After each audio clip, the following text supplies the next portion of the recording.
Hey everyone, welcome back to GN campus. I am Uday sir और आज हम लोग करने वाले हैं सिद्धू कानू मुर्मू यूनिवर्सिटी दुमका के मैथ पेपर। ठीक है, जो सेमेस्टर 2 में हर बच्चों को मीन्स हर स्टूडेंट को कॉमन कोर्स के रूप में पढ़ना पड़ता है, चाहे वो साइंस के हो, कॉमर्स के हो या आर्ट्स के हो, सबको ये पढ़ना पड़ता है। ये math and computational think analysis. ठीक है। और ये देखिए, मैं इसको प्रूफ के साथ कहता हूँ कि ये सब्जेक्ट ऑब्जेक्टिव होगा कि सब्जेक्टिव होगा, ऑब्जेक्टिव की सब्जेक्टिव। तो यहाँ देखिए ये लिखा हुआ है सारा चीज। ठीक है, तो ऑब्जेक्टिव मोड में होगी कॉमन कोर्स। और जिसका ग्रुप ए में है, सेमेस्टर 2 का ग्रुप ए में जिसका सब्जेक्ट मेजर पेपर है, वो 18 तारीख को होगा फर्स्ट सिटिंग में। और फर्स्ट सिटिंग में, और जो जिसका ग्रुप बी में है वो सेकंड सिटिंग 18 तारीख को होगा। और जिसका ग्रुप सी में है उसका है 20 तारीख को। ठीक है, तो इसको ध्यान देंगे, 20 तारीख को ये है। और इसमें देखिए सिलेबस है मैथ का। मैथ का सिलेबस ये है, यूनिट 1, यूनिट 2, यूनिट 3, यूनिट 4। तो यूनिट 4 में है लॉजिकल रीजनिंग, इसमें रीजनिंग बेसिस है। तो रीजनिंग से आएंगे तो बहुत ही आसान आसान आता है, ज़्यादा हार्ड नहीं आता है। तो आप लोग इसको अच्छी तरह से पढ़ लेंगे इस पीडीएफ को। और अगला वीडियो भी देख लेंगे, ताकि मैं और वो सब वीडियो भी डाल दूंगा। ठीक है। और जिसको भी पीडीएफ चाहिए तो वो इस इस नंबर पर सिर्फ मैसेज करेंगे, कॉल नहीं करेंगे। तो पीडीएफ लिख के भेजेंगे, और मैथ का पीडीएफ एसकेएमयू इस तरह लिख के भेजेंगे तो आपको मैं पीडीएफ भेज दूंगा। ठीक है। और मेरा बैटरी चार्ज करने के लिए मीन्स अगला वीडियो बनाने के लिए आप लोग इस चैनल को लाइक, सब्सक्राइब और शेयर करें, ताकि मैं अगला वीडियो बनाने में हमको अच्छा लगे और इंटरेस्ट से मैं बनाऊंगा। ठीक है। और यही बात है कि आप लोग तो दक्षिणा देंगे नहीं इसी तरह से, लेकिन यही है, लाइक, कमेंट और शेयर एक यूट्यूब बना दिया है कि दक्षिणा देने का एक यही नियम है। तो चलिए हम लोग शुरू करते हैं यूनिट 1 के मोस्ट इम्पॉर्टेंट एमसीक्यूज इन बाइलिंगुअल फॉर्मेट में, जो कि इंग्लिश और हिंदी दोनों में है। और इसमें देखिए 18 और 20 फरवरी को होने वाला है ये एग्जाम। ठीक है। तो देखिए, आप रेशियो और प्रोपोर्शन से मैं 2-3 सवाल में इसमें कराऊंगा कि if A ratio B is equal to 2:3 and B ratio 3 is equal to 5:7, तो बताइए इसमें ए रेशियो सी क्या होगा। तो हम लोग को इसको निकालने का मैं एक ट्रिक यहाँ पर दिया हुआ हूँ कि पहला स्टेप में आप लोग क्या करेंगे। पहला स्टेप में इसका मिडिल टर्म लेंगे, ये बी वाला, यहाँ का बी और यहाँ का बी। तो ये दोनों को क्या करेंगे, पहला स्टेप में ले लेंगे। इसके बाद इसका एलसीएम निकालेंगे, इसके बाद इसका एलसीएम निकालेंगे। ठीक है, इसका एलसीएम निकाल लेंगे। तो एलसीएम निकालने के बाद आप क्या करेंगे, उसको इस फॉर्म में लिख लेंगे, 2/3 रेशियो।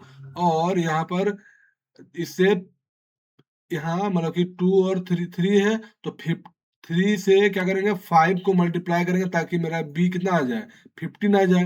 ठीक है, ये 15 आ जाए। तो इसके बाद यहाँ पर तो 5 से मल्टीप्लाई करने दोनों पर क्या हो जाएगा, 10:15। और यहाँ पर 5 से मल्टीप्लाई करेंगे तो इस बार यहाँ पर 3 से करेंगे, यहाँ पर 5 से। और ठीक है, और यहाँ पर 3 से, यहाँ पर 3 से करेंगे। ठीक है, तो ये दोनों को क्या आ जाएगा, 15:21। तो इसका फर्स्ट थर्ड स्टेप निकालेंगे, इसका फर्स्ट और इसका लास्ट। तो फर्स्ट ए और यहाँ का सी, तो यहाँ हो जाएगा 10 और यहाँ हो जाएगा 21। तो 10:21 इसका यहाँ पर हो जाएगा आंसर। ठीक है। अब हम लोग दूसरा नंबर क्या देखते हैं कि यहाँ पर if 3:4 is equal to 6:x, तो इसमें x का वैल्यू निकालना है। तो क्या करेंगे ना, इसको इस फॉर्म वाला अगर ये आए, क्वेश्चन आए, तो हम लोग क्या करेंगे, 3 बाय इसको फ्रैक्शन के रूप में लिखेंगे, और इक्वल टू, है ना, इक्वल टू 6 बाय एक्स लिख देंगे। ठीक है, और x लिख देंगे, इसको क्रॉस मल्टीप्लाई करने पर क्या हो जाएगा, 3x क्या हो जाएगा 3x और 3x हो जाएगा। 3x is equal to 3x is equal to यहाँ पर हो जाएगा 24। ठीक है 24। तो x इज इक्वल टू क्या हो जाएगा, यहाँ हो जाएगा 8। क्या हो जाएगा 8 हो जाएगा। तो x इज इक्वल टू 8, तो देखिए यहाँ पर इसका आंसर हो जाएगा बी नंबर एस। ठीक है। अब आते हैं हम लोग जियोमेट्री से। तो मैं कुछ कुछ सवाल मैं इसलिए करा रहा हूँ ताकि सारा इसका सिलेबस क्या हो जाए, टच हो जाए। तो अब जियोमेट्री से area, area of square of side 8 centimetre, यहाँ साइड दिया हुआ है स्क्वायर का। तो जानते हैं हम लोग स्क्वायर क्या है। इस स्क्वायर का, स्क्वायर को एरिया निकालने के लिए क्या करते हैं हम लोग, साइड इंटू, है ना, साइड इंटू साइड, क्या करते हैं हम लोग, साइड। तो हम लोग साइड इंटू साइड करते हैं। ठीक है। तो इसलिए एट एट एट एट क्या हो जाएगा, 8 8 64 हो जाएगा। इसका आंसर हो जाएगा 64। 8 गुना 8 गुना 8। तो अब आते हैं formula of diagonal, formula diagonal square, diagonal of square, formula of diagonal of square. इसका क्या हो जाएगा, डायगोनल ऑफ स्क्वायर का फॉर्मूला ए स्क्वायर, इसका अच्छा इसका ए स्क्वायर हो जाएगा। ठीक है। अब देखते हैं हम लोग प्रोबेबिलिटी में। तो प्रोबेबिलिटी में, probability of an impossible event is, असंभव घटना की प्रक्रिया प्रक्रियता होती है, क्या होती है, इसमें होगा 0 होती है। याद रखेंगे कि जो असंभव घटना होता है वो उसका पॉसिबिलिटी कितना क्या होगा, प्रोबेबिलिटी इसका हो जाएगा 0।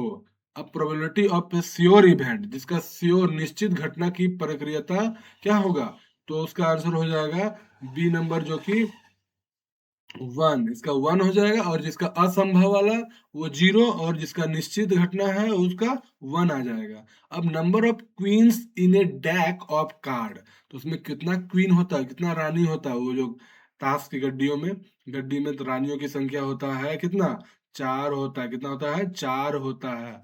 और probability of getting a queen, अब क्वीन पाने की क्या आने की प्रक्रिया कितना है, तो इसमें हो जाएगा 1/13। कितना हो जाएगा, 1/13। क्योंकि 4 गो है, तो 4 गो है, तो उसमें से 13 13 13 4 गो करेंगे तो 52 हो जाएगा। अब यहाँ पूछ दिया है कि probability of getting a black king, तो ब्लैक किंग पाने की पॉसिबिलिटी कितना है, तो इसका हो जाएगा 2/52। क्या हो जाएगा इसका, 52। तो ये सब क्वेश्चन, यही सब क्वेश्चन एग्जाम में दिखेगा इस बार। ठीक है। अब यूनियन फॉर्मूला क्या है, अब यूनियन फॉर्मूला मीन्स संयुक्त प्रक्रिया का सूत्र, तो इसका हो जाएगा बी नंबर। ठीक है। ये सब फॉर्मूला रट के जाएंगे, क्योंकि ये सब फॉर्मूला पूछते हैं और यही सब देंगे एग्जाम में। उन लोग के पास कहाँ से मिलेगा क्वेश्चन, यही सब देंगे। ठीक है। और मैं 10 क्वेश्चन कंप्लीट कर दिया हूँ। और अब आते हैं हम लोग मीन निकालने, मीन्स AMGM और HM, सबसे भी इसको, ये सब क्वेश्चन बहुत आता है। ठीक है। मैं भी इस मैथ एग्जाम मैंने दिया था, तो मैं दूसरों को बता दिया कि ये सब क्वेश्चन पढ़ लेना, ये सब आएगा। और मैं खुद करके गया, लेकिन पूरी तरह से नहीं करके गए थे, तो दूसरों को बता दिए, तो वो चीट बना के ले गया। तो वो जाके आराम से एकदम क्लियर वॉइस में लिख दिया। लेकिन हम क्या किए, हम भी अपने जो थोड़ा बहुत पढ़े थे इसको, ठीक है, खुद नहीं पढ़े, दूसरों को बता दिए, तो वो उसका आ गया, वो चीट बना के ले गया। हम बिना चीट से गए थे, तो फिर भी हमने लिख दिए, ऐसा बात नहीं कि नहीं लिखे। अब है फॉर्मूला ऑफ GM। तो GM का फॉर्मूला क्या होता है, GM का फॉर्मूला है √A बी। तो √AB, तो √AB, अब देखिए, इसी से मैं एक एग्जांपल के तौर पर दिया हूँ कि GM ऑफ 4 and 16 क्या है, बताइए तो। 4 और 16 का गुणोत्तर माध्य क्या होगा, तो इसका हो जाएगा, देखिए, तो वहाँ फॉर्मूला क्या था, √AB। ठीक है। तो √AB, तो यहाँ 4 इंटू क्या हो जाएगा, A इज इक्वल टू 4, और यहाँ पर क्या हो जाएगा 16। तो 16, तो 16 4 कितना हो जाता है, 64 मीन्स 64। तो 64 ये रूट में आ जाएगा, और रूट से जब निकालेंगे, तो रूट से जब निकालेंगे तो क्या हो जाएगा, 8 हो जाएगा। क्या हो जाएगा, 8 हो जाएगा। तो देखिए यहाँ पर इसका आंसर हो जाएगा 8। ठीक है, तो इसमें ये सब क्वेश्चन देगा, बहुत एकदम एवरग्रीन क्वेश्चन है ये सब।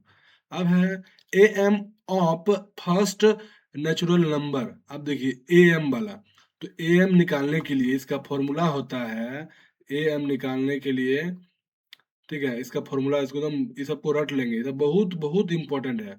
और एग्जाम के बाद हमको आके बोलिएगा कमेंट सेक्शन में कि क्वेश्चन ये सब आया कि नहीं, तो ये सब क्वेश्चन देंगे। अब एवरेज इज इक्वल टू क्या हो जाएगा, फर्स्ट, है ना, first number, first term plus, first term plus last, है ना, first term plus last by 2 कर देंगे।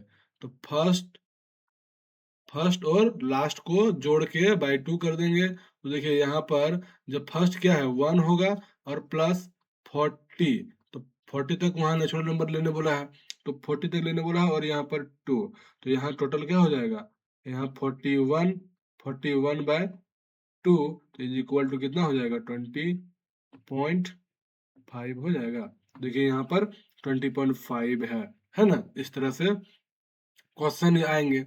अब रिलेशन बिटवीन मीन्स, अब रिलेशन बिटवीन मीन्स क्या है, तो A M equal greater than A G M, G M greater than क्या हो जाएगा, एच एम। ठीक है, तो ये क्वेश्चन इस तरह से भी आते हैं। अब है एच एम का formula, H M formula of two number. अब दो नंबर का फॉर्मूला क्या हो जाएगा, तो दो नंबर का एच एम का फॉर्मूला हो जाएगा, यहाँ या तो देखिए यहाँ पर स्लैश करके दिए हैं, ठीक है, या तो ये, या तो ये, ठीक है, या तो ये, तो इस तरह का फॉर्मूला इस ऑप्शन में आएंगे, तो कोई एक मार देंगे। ठीक है, अब आते हैं अर्थमेटिक प्रोग्रेशन से, जिसको एपी बोलते हैं, है ना, तो अर्थमेटिक प्रोग्रेशन से यहाँ पर इसका फॉर्मूला है, ठीक है, कि 16 सम ऑफ 5 8 एंड 11। तो देखिए इसमें जो डिफरेंस क्या होगा, D, D is equal to, D is equal to जैसे 5 और 8 में माइनस करेंगे तो कितना हो जाएगा, D is equal to 8 minus 5 करेंगे, ठीक है, 8 माइनस 5 करेंगे तो हो जाएगा मेरा, क्या हो जाएगा, 3, क्या हो जाएगा, 3। और वहां पर दिया है ए, तो इसका फॉर्मूला ये होता है कि फर्स्ट, फर्स्ट और, नहीं इसका फॉर्मूला नीचे है, हाँ देखिए यहाँ पर फॉर्मूला इसका, तो इसका फॉर्मूला यहाँ पर है कि N term of AP formula, तो इसका फॉर्मूला यहाँ पर A plus N minus D. तो इस फॉर्मूला में अगर हम लोग पुट करेंगे, तो अगर हम लोग यहाँ पर डी है यहाँ पर, तो ए यहाँ पर हो जाएगा कितना, 5, ए हो जाएगा 5 और प्लस 5 प्लस, ठीक है, 5 प्लस एन बाय एन, यहाँ हो जाएगा हमारा, वहां पर 16 टर्म निकालने वाला वही है एन, ठीक है, और यहाँ माइनस 1 ब्रैकेट में इंटू, ठीक है, और यहाँ पर डिफरेंस डी 3, ठीक है, क्या हो जाएगा यहाँ पर डिफरेंस 3, तो इसको निकालेंगे तो यहाँ हो जाएगा 50, क्या हो जाएगा 50, इसका आंसर हो जाएगा, इसे कैलकुलेशन कर लेंगे आप लोग। और देखिए यहाँ पर इसका आंसर भी है 50। ठीक है, अब कॉमन डिफरेंस, अब यहाँ 5 8 एंड 11, इसका कॉमन डिफरेंस क्या है, कॉमन डिफरेंस देखिए, जैसे यहाँ पर डी बोले ना तुमको, कि डी जो निकालने बोले आप लोग को, तो यही यहाँ पर डी निकालेंगे, कैसे निकालेंगे, वो माइनस करके, तो इसलिए यहाँ इसका आंसर है 3। ठीक है, अब देखिए एन टर्म फॉर्मूला, तो ये फॉर्मूला भी बहुत इंपॉर्टेंट है, वीवीआई एकदम, है ना, एकदम वीवीआई है। अब है सिंपल एंड कंपाउंड इंटरेस्ट, हाँ ये क्वेश्चन भी बहुत आता है एकदम, सिंपल एंड कंपाउंड इंटरेस्ट, इस तरह का क्वेश्चन आएंगे। ठीक है, क्योंकि मेरे भी क्वेश्चन में ये सब था। अब सिंपल इंटरेस्ट फॉर्मूला, तो सिंपल इंटरेस्ट फॉर्मूला का, उसका फॉर्मूला क्या होगा, तो इसका फॉर्मूला हो जाएगा पी आर टी बाय 100, क्या हो जाएगा, पी आर टी बाय 100, हम लोग बचपन से इसको पढ़ते आ रहे हैं, तो इसमें ध्यान देंगे। अब कंपाउंड, कंपाउंड अमाउंट का फॉर्मूला, ठीक है, तो कंपाउंड अमाउंट का फॉर्मूला बहुत को जाके एग्जाम में जाके यहाँ पर याद करते हैं, लेकिन वहां जाके भूल जाते हैं, तो भूलना नहीं है। तो ये हो जाएगा इसे कंपाउंड इंटरेस्ट का मीन्स कंपाउंड अमाउंट का फॉर्मूला है ये। अब एसआई डिपेंड किस पर करता है, तो साधारण ब्याज निर्भर करता है प्रिंसिपल पर, रेट पर, टाइम पर, या सभी पर, तो ये सभी पर होगा, मीन्स ऑल पर होगा। ठीक है, इसको ध्यान देंगे, सारे पर, अगर मान लीजिए हम 5,000 लोन लिए, किसी से उधार लिए, तो हमको टाइम भी चाहिए, रेट भी उसका अलग। किसी से मान लिया कोई लिया 10,000, तो उस हिसाब से ना इसका एसआई डिपेंड करेगा कि उसका क्या होगा, ब्याज कितना बढ़ेगा घटेगा। तो प्रिंसिपल, टाइम, रेट, तीनों पर ये डिपेंड होता है सिंपल इंटरेस्ट पर, मीन्स साधारण ब्याज। ठीक है। अब है लीनियर इक्वेशन। अब लीनियर इक्वेशन इसका देखिए, लीनियर इक्वेशन का सबसे ये इम्पोर्टेंट फॉर्मूला यहाँ पर है। तो ये है इसका लीनियर इक्वेशन का फॉर्मूला। ठीक है। तो इस आधार पर अगर हम लोग बनाएंगे तो x का वैल्यू क्या हो जाएगा, यहाँ पर इसका सॉल्व करेंगे। ये आप लोग का ये होमवर्क रहा, और कमेंट सेक्शन में इसका आंसर देंगे। ठीक है। तो ये आपको आप लोग के लिए दिए हैं। तो ये बहुत इजी है। एक्स का वैल्यू पुट करेंगे यहाँ पर, पुट मतलब कैसे करेंगे, सब दिया हुआ है यहाँ पर। तो एक्स का वैल्यू इसका निकाल के कमेंट सेक्शन में बताएंगे। और sum of root of a x square plus b x, ठीक है, b x plus c is equal to 0। और ध्यान देंगे, जहां सम वाला पूछे तो सम वाला पूछे तो माइनस बी बाय ए करना है, माइनस बी बाय ए। लेकिन वही प्रोडक्ट ऑफ रूट पूछ दे तो उसमें करना है सी बाय ए। क्या करना है, सी बाय ए। तो इसमें ध्यान देंगे, ये दोनों क्वेश्चन अगर सम वाला पूछे तो माइनस ए बी बाय ए, और प्रोडक्ट वाला पूछे तो, प्रोडक्ट रूट पूछे तो सी बाय ए। ठीक है। अब आते हैं हम लोग 25वां नंबर क्वेश्चन पर। तो 25वां नंबर क्वेश्चन पर है alpha square plus beta square is equal to क्या होगा। तो इसका आंसर हो जाएगा अल्फा प्लस बीटा का whole square minus 2 alpha beta. तो ये है इसका फॉर्मूला। ये सब क्वेश्चन एकदम बहुत ही एवरग्रीन क्वेश्चन है। ठीक है। अब सेंट्रल टेंडेंसी, तो सेंट्रल टेंडेंसी क्या है, तो अब इसमें सॉरी मतलब उसका क्वेश्चन है, देखेंगे इस टॉपिक से। तो मीन इज क्या है, मीन क्या है, मीन एक एवरेज है, हम लोग एक एवरेज निकालते हैं इससे। ठीक है। अब है मीडियन मीन। अब मीडियन मीन कैसे है, तो मीडियन मीन किसको बोलते हैं, तो माध्यता, देखो माध्यका का अर्थ, तो माध्य का इसमें देखो माध्य, इसी में आंसर छुपा हुआ है। तो मीडियन मीन्स मिडिल वैल्यू, क्या हो जाएगा, मिडिल वैल्यू। ठीक है। तो मिडिल वैल्यू हो जाएगा। ठीक है, मिडिल वैल्यू हो जाएगा। अब है, अच्छा मैं तो बोलने भूल गया कि आप लोग इस चैनल को तुम लाइक सब्सक्राइब जरूर करें, क्योंकि इसी से क्या होगा, सामने वाला का बैटरी चार्ज होगा, और मैं आप लोगों के लिए इस तरह का क्वेश्चन, ताकि आप लोग एग्जाम में अच्छे नंबर से पास हो जाएं। क्योंकि ये मैथ बहुत किसी को क्या होता है, बहुत को डर लगता है कि मैथ में क्या होगा नहीं होगा, बस इसी टाइप में क्वेश्चन आएगा आप लोगों को। ठीक है। मैं एग्जाम दिया हूँ इसीलिए मैं कह रहा हूँ। अब देखिए इसका मोड, तो मीन मीडियन मोड, तो मीन हो गया एवरेज, मीडियन हो गया मिडिल वैल्यू, और मोड हो गया जो बहुत बार फ्रीक्वेंट मीन्स बार बार वो होता है। तो उसका जो फ्रीक्वेंसी जिसका सबसे ज्यादा फ्रीक्वेंसी, तो वही उसी का वैल्यू हो जाता है मोड। ठीक है। अब आते हैं प्रोबेबिलिटी का बेसिक से क्वेश्चन। तो प्रोबेबिलिटी रेंज कितना होता है, प्रोबेबिलिटी का रेंज होता है 1 और 0। ठीक है, इतना ही तक आता है इसका, प्रोबेबिलिटी का रेंज होता है 0 से 1 तक। ठीक। अब आता है टोटल कार्ड इन डेक, जो ताश की पत्तियों में कुल कितनी संख्या होता है, तो होता है इसका 52। तो ध्यान देंगे 52 होता है इसका। इसका डिस्ट्रीब्यूशन भी है, तो उसको बढ़िया से आप लोग ध्यान देंगे इस टोट कार्ड वाला को। अब है अल्फाबेटिकल ऑर्डर में। हाँ, अब आ गया रीजनिंग क्वेश्चन।